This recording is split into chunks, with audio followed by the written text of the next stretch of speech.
assim seja. Boa noite a todos. Sejam todos bem-vindos. Vamos dar continuidade à nossa aula de apometria. E nós hoje vamos falar de um assunto muito interessante. Claro, vai ser o primeiro assunto da noite, porque eu espero estar explanando mais conteúdos com vocês hoje. Espero que a aula seja bastante produtiva. Mas nós vamos falar da 7ª lei da apometria, que é a lei da ação dos espíritos desencarnados socorristas sobre os pacientes desdobrados. É justamente um ponto crucial que existe dentro de um trabalho de apometria, que nós sempre deixamos muito claro para um consulente, principalmente aquele consulente que é a primeira vez que ele senta na mesa, a gente pergunta para ele: você já participou de algum trabalho de apometria? Aí ele fala: não, nunca participei. Então é bom que nós passemos algumas orientações para você. A primeira coisa que a gente deixa claro para eles é que dentro de um trabalho de apometria não é o Odair quem manda, ou a Cássia, ou a mãezinha, ou o mestre, ou o João Paulo. Não. É a espiritualidade superior. Aliás, todos os trabalhos. Todos os trabalhos. Todos. Então a gente deixa isso bem claro. Né, exatamente. A gente deixa isso bem claro para o consulente, que nós somos os instrumentos do trabalho de apometria. E os verdadeiros cirurgiões, os verdadeiros médicos, são os espíritos superiores. Aqueles que vêm para nos dar todo o suporte energético, de conhecimentos, de tecnologia, tudo isso eles trazem para nós. E nós somos apenas os bisturis nas mãos desses verdadeiros cirurgiões. Vocês sabem que um bisturi em cima de uma mesa, ele não faz nada, ele não opera milagre nenhum. Mas nas mãos de um sábio cirurgião, ele opera milagres. Ele provoca revoluções, né? Então nós somos apenas esses bisturis. E a espiritualidade superior é quem entra com todo o suporte para a execução desse trabalho. Tanto que nós sempre brincamos com os consulentes, a gente fala que existe, para acontecer um milagre, existe uma matemática, uma soma, em que 90% do milagre na vida daquele consulente depende dele. Depende da fé dele, da mudança de pensamentos, de sentimentos, de atitudes. Eu sempre bato muito na tecla com o consulente. Jesus sempre falou para as pessoas: a sua fé te curou.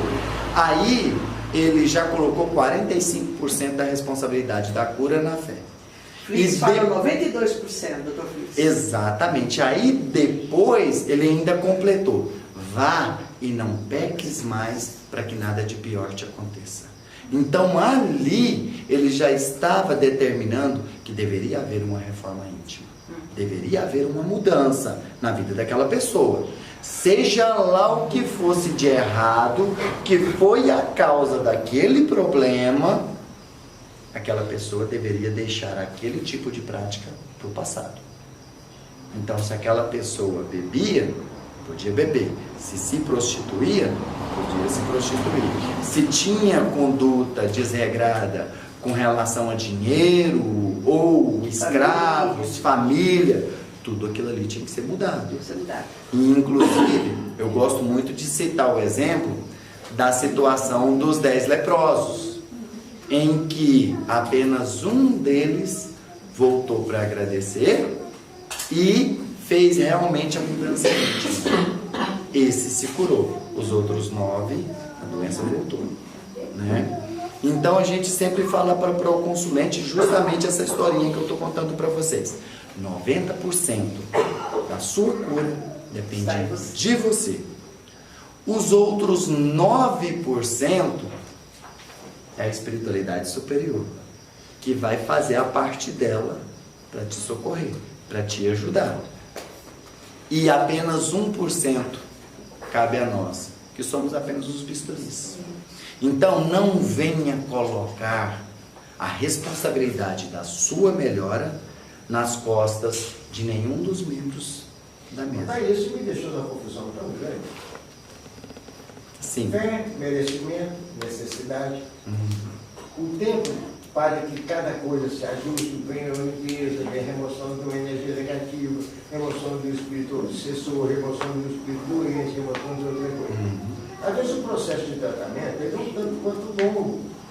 Algumas pessoas mais ansiosas se precipitam e saem de casa em casa catando aquilo que não tem merecimento, aquilo que não tem discernimento. Você quer falar sobre isso? Muito comum. E inclusive vai fazer um gancho para o que a mãezinha falou aqui antes do trabalho a respeito da situação dos consulentes. Realmente existem aquelas pessoas que elas querem o imediatismo. Eles querem que o problema deles se resolva já, imediatamente, de qualquer maneira. E outra coisa muito importante, ele não vê que aquela continha, 90% é dele. Ele não vê. Ele quer jogar assim, ó. Não, 90% é da espiritualidade, 9% é do médium e 1% é meu. E olha lá o que fala 1%.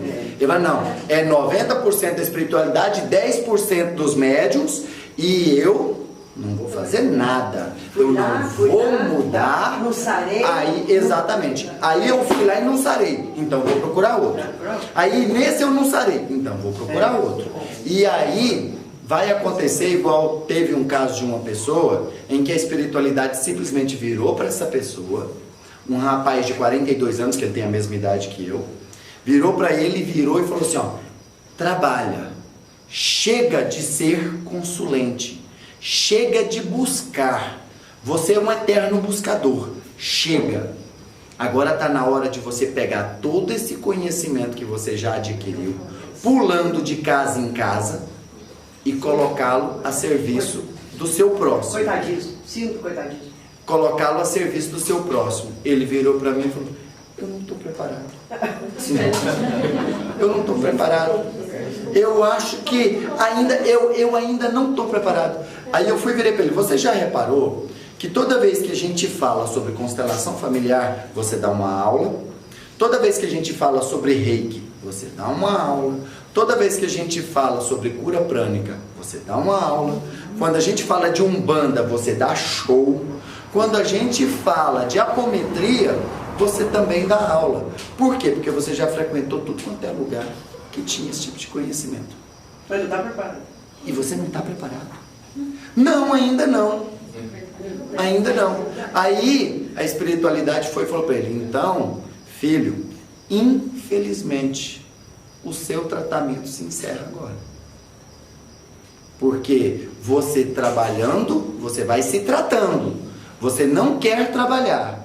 Então, infelizmente, o que nós podíamos fazer por você foi feito.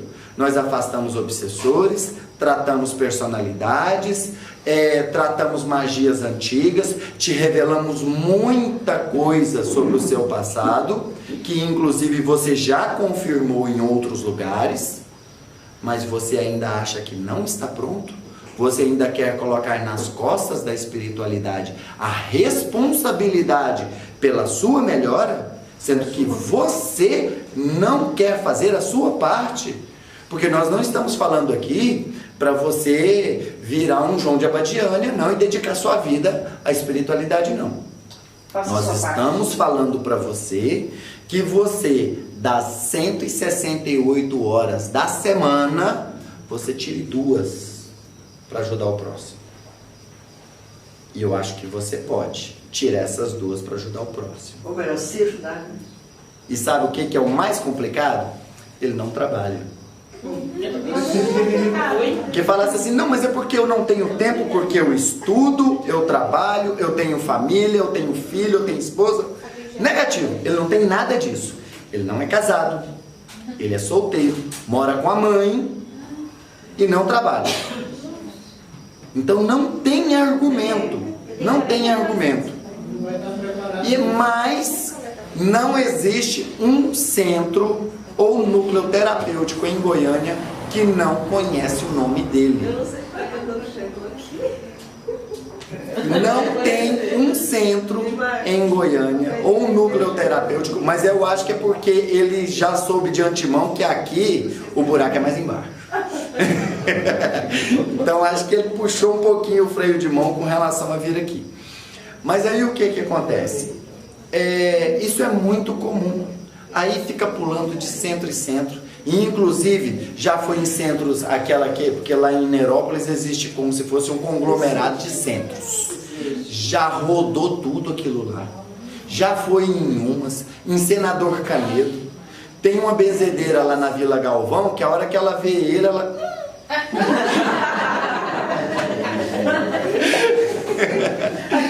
Aqui tem um consulente assim, também. Um dia desse eu desencontrado no caso, você queria aquele meu fulano de tal, eu falei, meu Deus do céu. Aí chega um ponto que o senhor falou que eu achei muito interessante e que inclusive vai coaduno com o que a mãezinha falou. Eu, como vocês sabem, eu trabalho de forma consciente porque eu não incorporo. Eu irradio, eu canalizo. A mãezinha mesma que tem evidência vê as entidades próximas a mim. Ela não vê a entidade tomando conta do meu corpo. Ela não acopla. Então eu tenho consciência 100% tudo que acontece, de tudo que acontece. Eu tenho plena consciência de tudo que acontece. Aí o que acontece? Tem uma situação que eu já vi acontecer aqui na casa, de uma pessoa que, por coincidência, chegou a passar com o meu aparelho por 3 vezes. E todas as vezes, a hora que chegava, a entidade pergunta: o que você veio buscar? Emprego. Emprego.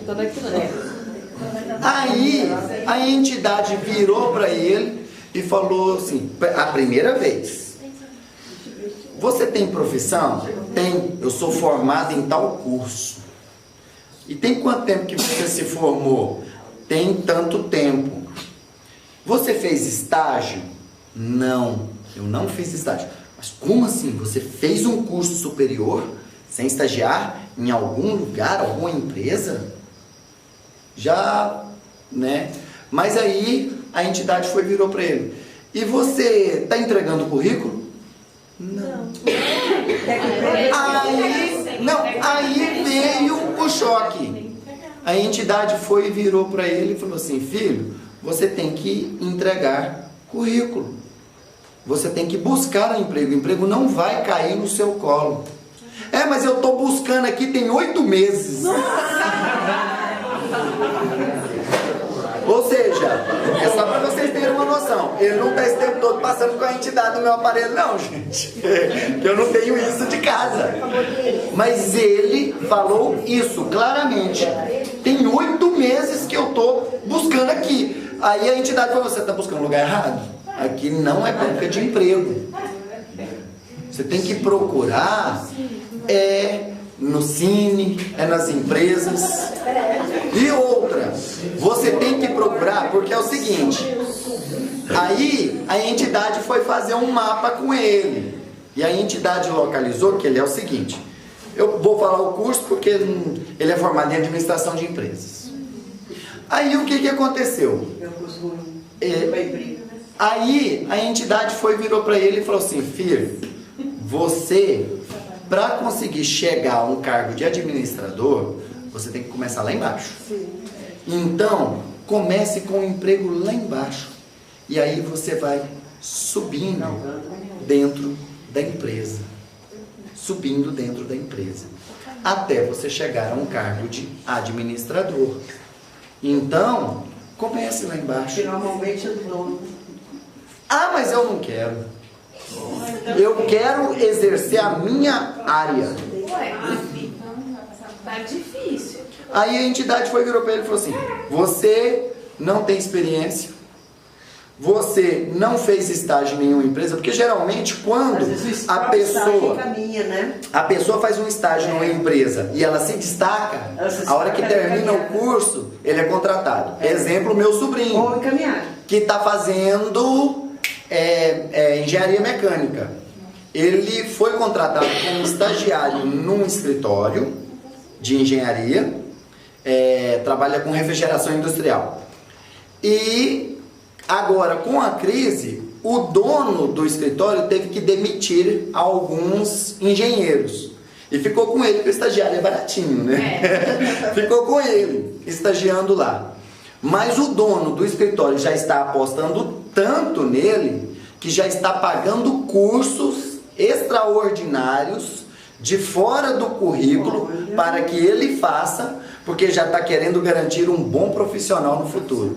Esse aí é certeza que tem um emprego garantido na hora que terminar a faculdade. Meu sobrinho aconteceu isso, administração. Ela começou novinha com 15 anos. 19 anos tinha terminado a administração. Ela fez estágio e ela foi encaminhada para... fez estágio na Caixa Federal. A Caixa Federal encaminhou para um banco. Ela foi ser subgerente. Aí que ela casou bem com o médico, o marido falou assim, eu te dou o que você ganhará. Até hoje ela ganha, ela é sua mamãe. Ganha como administradora para ser mãe, ela é administradora do lar. Vai ver, porque ela sobressaiu. Exatamente. Início, né? Aí, então é muito importante, gente, que nós tenhamos a consciência disso, de que a entidade não tem a responsabilidade de carregar a cruz do consulente. E muito menos nós. Porque eu já vi caso de médium ficar preocupado com o resultado do tratamento do consulente. E já aconteceu de o consulente chegar, e eu já contei esse caso aqui, que a entidade virou para o consulente e falou, filha, você está usando o remédio que eu te orientei? Olha, doutor, até que fazer eu fiz, mas não estou usando não. Ah, mas como assim? Fez por quê? Porque o médium, preocupado, foi lá no parque cortar a folha e trouxe para ela. Porque se deixasse por conta dela... Se deixasse por conta dela... Eu não sei o que é essa planta, eu não sei aonde tem, eu não sei. Mas aí o médium, preocupado, foi lá no parque, cortou a folha e trouxe para ela. Ela fez o remédio, sim, porque o médium trouxe a folha. Mas falou na cara dura, eu não estou usando. Eu já vi, vou falar assim, minha filha, da próxima vez eu vou ter que tomar o remédio. Eu também já ouvi. Exatamente. Então, gente, é grave, muito grave isso. E realmente tem consulente que vem aqui na segunda e na terça vai na casa de Maria Conga. Na quarta vai no Pai Joaquim. Na quinta vai no Irmã Sheila.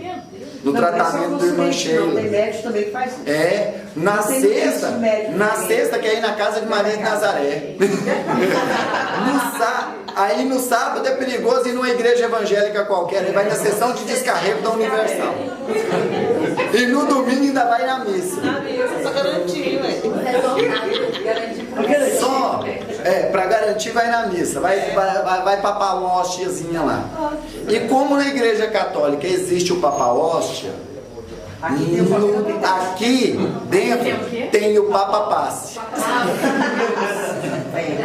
Dentro dos centros espíritas e espiritualistas tem o Papa Passe, que é aquela pessoa que ela quer colocar assim, não, eu estou fazendo a minha parte, eu estou indo lá pedir,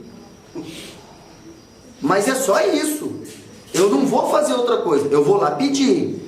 Então, se ele se conscientizar e se melhorar e buscar desenvolver as suas capacidades, resolve. Porque igual já teve gente que falou pra gente ali dentro da salinha de apometria, eu tenho certeza que vocês, quem participou no dia ouviu, virou e falou assim, viraram pra pessoa e falaram, você é médium? Sou, mas não quero saber disso de jeito nenhum, eu não tenho religião, não quero saber de religião, não quero nada disso, não quero me envolver com nada disso. E quer saber. E quero saber. E quero resolver todos os problemas da minha vida. Então isso é muito comum, gente. Muito comum mesmo. Então, nós precisamos também dar essa responsabilidade, sabe? Delegar a responsabilidade ao consulente também pela melhora dele. Lembrem-se que Jesus falou, faça a sua parte que o resto do céu te ajudará. Aí o consulente acha assim, não, fazer minha parte é ir lá no centro pedir. Não, é muito mais do que isso. É igual a entidade virou para o rapaz e falou, entrega currículo. Agora, vou dar um exemplo para vocês, fantástico, que também foi tratado. Uma consulente que chegou na entidade, virou para a entidade e falou assim, olha, eu trabalho com um determinado ramo e, assim, eu não sei se é por causa da crise, mas a minha clientela baixou. Eu estou tendo pouquíssimo retorno. E tá difícil, porque eu tenho filho para sustentar e tudo mais e tal. Eu queria que fizesse uma limpeza nos meus caminhos. A entidade falou assim, ótimo, eu vou limpar os seus caminhos, mas você tem que trilhar esses caminhos. Você tem que caminhar. E aí eu vou te passar algumas orientações para que você siga. E se você seguir essas orientações, eu tenho certeza que você vai prosperar. E eles ensinam até como fazer a abertura de caminho, né? Exatamente. Como iluminar, como colocar luzes, como expandir caminho, eles orientam. Aí, o que aconteceu? Ele foi, passou algumas orientações, assim, eu acho que a entidade que veio devia ser algum merchan, porque o cara era forte na orientação. Ele passou algumas orientações para essa pessoa e falou, você faz isso, isso, isso, isso e isso. Quando foi um mês, mais ou menos, depois, ela voltou e coincidentemente veio no aparelho de novo. E aí ela já chegou falou assim, olha, mas precisa ver o quanto melhorou, tá fantástico, fiz tudo que o senhor orientou, fiz tudo direitinho. A entidade ainda virou para ela e falou assim, porque não era a mesma entidade. Não era eu aquele dia, era outra, o aparelho era o mesmo, mas era outra entidade, tá? Mas, inclusive a entidade que orientou ela era um guardião. Ele falou assim, olha, era um guardião que te orientou. Então, realmente é o danado que gosta de abrir caminho. A área dele. Então, ele te orientou e você está seguindo tudo que ele te orientou. Ela falou assim, tudinho, inclusive essa semana eu vou buscar o avental que ele pediu para eu mandar fazer. Olha, porque tá tudo dando certo, melhorou tudo, precisa ver o tanto que tá bom. E agora já tá de um jeito que eu tô tendo que agendar cliente. Gente, não tem como não interferir, me perdoa, não tem como. Não tem como é o seguinte, eu que convivo com cada um de vocês que são médicos de corporação, que são médicos anímicos. Sou eu que convivo com vocês que dá o passo, eu que convivo com vocês que ajuda de todos os departamentos. Eu que convivo, que sei as sequelas que cada um de vocês carrega, que chega de mim, expõe essas sequelas, para que eu analise com a minha experiência de idade e para poder ajudá-los a trilhar o caminho. Não tem outra solução, a não ser que você não dê o passo. Se você não der os seus passos em busca da solução do problema, não adianta ficar esperando a entidade. Não adianta mudar de certo espírito. Vista você preto, branco, verde, amarelo ou cor de rosa. Não adianta, se você é um trabalhador, você é um sistema certo. Se você não correr atrás da solução, não vai acontecer. E outra coisa, quando você fica mudando de centro em centro, você tem que entender que cada um trabalha com uma vibração diferenciada do outro. Cada centro tem a sua característica de vibração pelos seus assentamentos espirituais. Então, se você cruza linhas, chama-se cruzar linhas na espiritualidade, é você sair do centro A para o centro B. Pega uma porta, imagina um parafuso desse tamanho, me ajuda aqui. Parafuso desse tamanho, rosca todinho. Quando você, sua vida é o quê? O parafuso sem a porta. Aí veio um passe, arrochou a porta e 5 voltas. Tomou água fluida, arrochou a porta, mais 5 voltas. Fez um transporte do sofredor, atravessou a porta, mais 5 voltas. Isso é um processo que está em 30, 60, 90, 120 dias. Para o espírito que tem 3, 4 mil anos de vida cometendo erros. Vocês têm que entender que tudo é um processo de tratamento a longo prazo. Entendeu? Não adianta porque você vê a sua filha, porque você vê o seu filho, e você fica aflito, ficar buscando alternativas outras. Não, para, senta o pé daqui. É com o caboclo girassol, é com o caboclo fulano de tal, é com a linha de umbanda, é com o guardião, é com a apometria. Mas senta, bota sua bunda na cadeira e fica quieto, trabalha, estuda, muda de conduta, olha, vigia. Não tem jeito, não tem outra maneira. Eu sofro ali dentro, levo os problemas para casa, acordo 2, 3 horas da manhã, entro no WhatsApp, para te achar uma solução desse moço aqui que está com uma filha de 10 anos de idade que está com uma no útero. Estou lá preocupado, meu Deus do céu, quem vai ser hoje? Chega e fala, Fabrício, qual que é o próximo atendimento que a doutora fulana, não, agora é o trabalho de apometria, não, agora é água fluida misturada com antibiótico anti-inflamatório. Gente, é aqui dentro. Ou então, se você acha que aqui dentro não está surtindo o efeito necessário, ache um lugar que você sinta-se confortável, que você sinta segurança, que você se dá e recebe amor. Senão, não adianta. Agora, é isso aí, como o Daí está colocando, que a gente precisa conversar com os consulentes, né? Porque o nosso maior problema lá dentro são eles. Né? Exatamente. É dar essa consciência de que ele tem que fazer a parte dele, ele tem que ter paciência, o tratamento é homeopático e a cura é na alma. Senhora. Na alma. Ela reflete no físico, mas a cura é da alma. É lá do corpo pé espiritual. Nós estamos cansados de dizer que nossos trabalhadores dessa casa São são mais mais doentes doentes, do que os doentes que vêm. São mais doentes. O assunto que eu abordei aqui agora, não abordei para consulente, não. Abordei para o corpo mediúnico. O assunto que eu abordei, as colocações que eu acabo de fazer, não incluíam um consulente. Ou exclusivamente para os trabalhadores da casa, no meu comentário. Eu carrego as mazelas junto com vocês sabem disso. Vocês sabem isso aí, a sua intimidade conjugal, eu sei o seu problema financeiro, eu sei a sua dificuldade do trabalho, eu sei a sua dificuldade de cada um de vocês aqui. Porque vocês me dão esse privilégio, essa confiança de chegar em mim e expor o seu problema. Para quê? Para que eu junto a entidade busque a solução, para que numa firmeza do ponto que eu vou fazer, para que eu acenda uma vela em busca de quê? Do seu equilíbrio para você encontrar. Agora, não adianta, Carlos Gervásio, acabou com o girassol, acabou com o Exu Paidião, não adianta. Se você não fizer a sua parte, não tem jeito. Com certeza. Então, gente, então é muito importante que nós tenhamos essa consciência de que os grandes trabalhadores são a espiritualidade e que eles atuam dentro de duas leis muito importantes: a lei de causa e efeito, né, que é a lei kármica, a lei de ação e reação, cada um chama de um nome, e também do livre-arbítrio. Eles não interferem no livre-arbítrio de uma pessoa. Não adianta uma mãe chegar aqui no Congá e pedir para uma entidade para que o filho dela deixe de beber, se o filho dela não quer deixar de beber. A iniciativa tem que ser Pedir para um filho conseguir um emprego, se o filho não quer. Ele não quer trabalhar. E principalmente porque ele sabe que ele não trabalhando, a mãe vai bancá-lo. Aí ele não quer trabalhar mesmo. É a situação daquele rapaz lá de 42 anos que eu falei para vocês, formado em odontologia. Ele quer outro filho? Não, estou querendo Formado em odontologia, a mãe deu um consultório para ele, montou um consultório para ele. O curso dele? Ele ia nesse consultório quando ele bem entendia. Aí até o dia em que ele resolveu fazer o seguinte: ele vendeu esse consultório, pegou todo o dinheiro que a mãe investiu no consultório, que foi muita coisa, equipamento de última linha, e emprestou esse dinheiro a juros. E hoje eu falo que ele vive às custas da mãe justamente por quê? Porque ele vive do juro do dinheiro que a mãe deu as coisas para ele. E ele virou agiota, né?